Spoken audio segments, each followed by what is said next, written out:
Hey guys, how's it going? It's Shinobi here from Next Level Gaming Guides, and I got a video for you just kind of explaining some stuff. And I put some videos out recently where the first one I put out was how I farmed 63 rares in just 1 hour, and then the next one that I did, I broke my own record and farmed 100 rares in 1 hour from my 100th episode.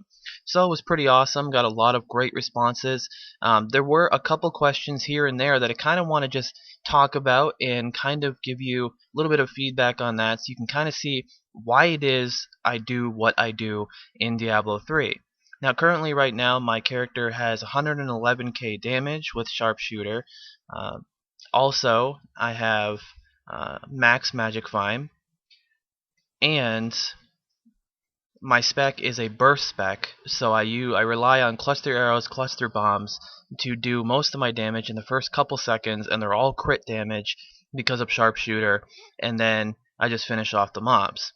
So that's kind of a breakdown of that. There is my spec down below. You can click the link down below and go look at my spec, and you can go look at the last video I did, the 100 rares down below. Now what are we looking at right here? One big question that I was getting is, Luke, why are you doing Act 1? Why don't you do Act 3? You know, that's where the best items in the game drop. Well, you can see on the graph on the right, on the left there, or the percentages on the left there, that actually the best items in the game can drop anywhere now in Act 1, Act 2, Act 3, Act 4. They did that on purpose. Now the percentages is what it's all about though. How often are you going to see these items drop? Well, that's what I'm going to explain to you in this episode. On the left and the right there, I am explaining Acts 1 and Acts 3, and just pretty much a breakdown on what to expect from each act, from just the hours upon hours of farming that I've been doing to kind of give you my feedback. Now in Act 1, you have a 4.8% chance for an eye level 63 item to drop. That item can be a rare. That item can be a blue. That item can be a legendary.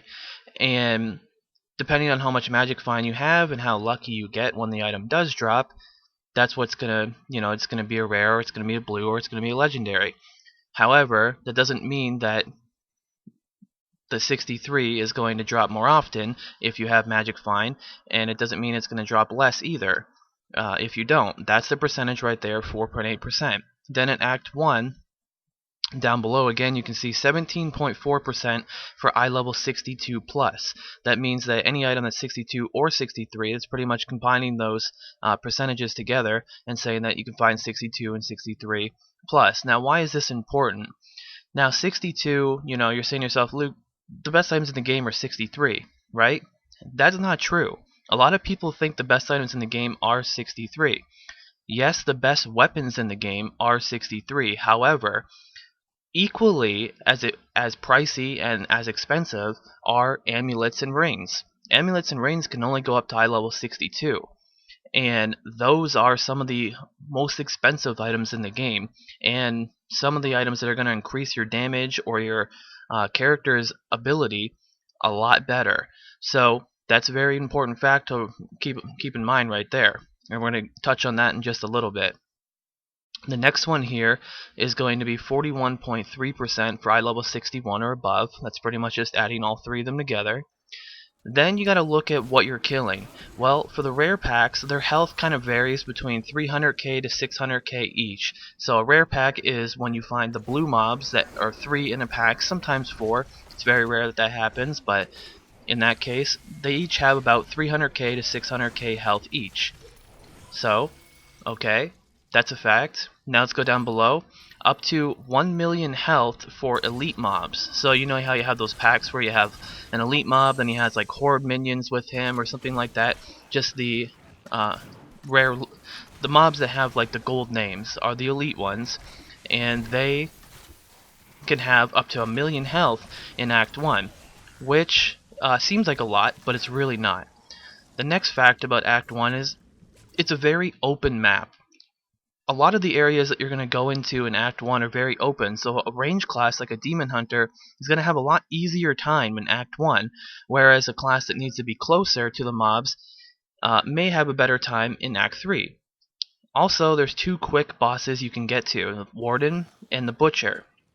You can go do the warden, and you clear the 6 ghosts, and then you kill the warden, and you go to the next floor, and you kill the butcher. You can do that quickly. Why is that a factor? Well, bosses, they tend to drop more items. That's just what they do. Whether those items are rare or blue or legendary depends on your magic find and depends on how lucky you get. However, they still drop more, and that's why bosses are good to kill. That's why there's not very many of them. Also, the whole Act 1 is easy. Pretty much, I would say 100% of the world nowadays can do Act 1 Inferno. You know, if you're just starting up and you're just playing and you haven't even got level 60 yet, but usually when you hit level 60, you can pretty much do a full clear of Inferno within the same day that you hit level 60 nowadays. So, that's also something to consider as well. Next, is you get access to Whimsyshire. Now, the only act in the game that you can actually go to Whimsyshire is Act 1. So that's very important because you can't do that anywhere else, and Whimsyshire can drop Act 3 items. It pretty much has a drop rate of Act 3, pretty much. Act 3 and 4.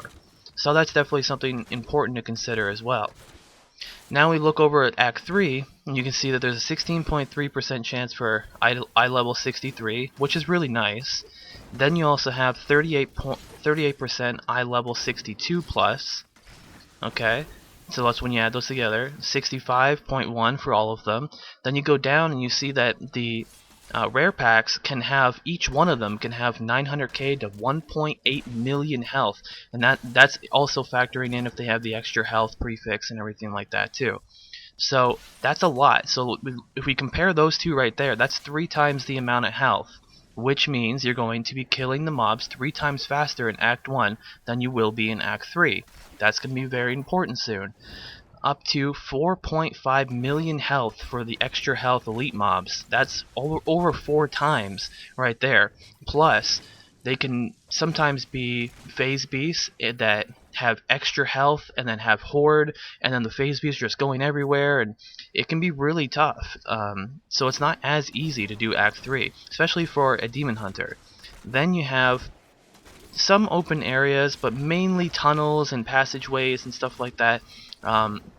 There is multiple bosses. I know there's not just one boss, Asmodan, but most people only really do him. In order to do Gom or to do any of the other bosses, you pretty much have to clear a larger area, a really large area, in order to do that. You could do the Queen Girl too, but it's a lot faster to do Act 1, those 2 bosses, than it is to do the other boss. So a lot of people just usually focus on Asmodan.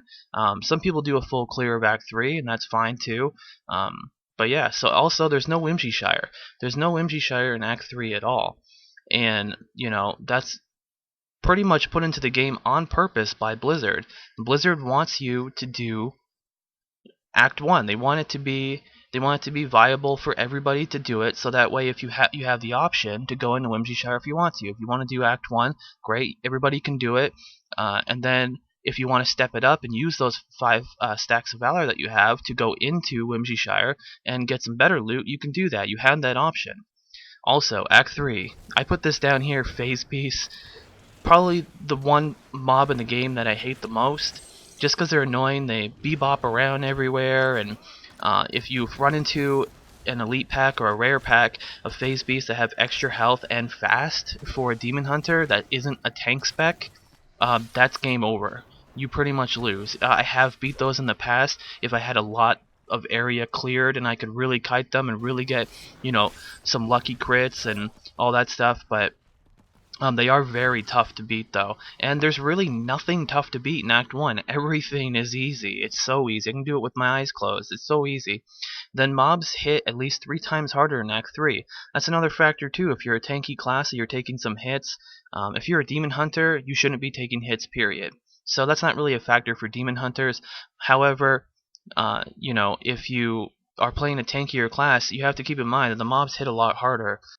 Act 1 is 3 times faster than Act 3, as we see from the rare packs and elite pack numbers that it's actually 3 times faster. So what we're going to do is we're going to take that 4.8% and times that by 3, because essentially if I'm doing Act 1 3 times faster in Act 3, in that hour that you spent in Act 3, I did Act 1 essentially 3 times.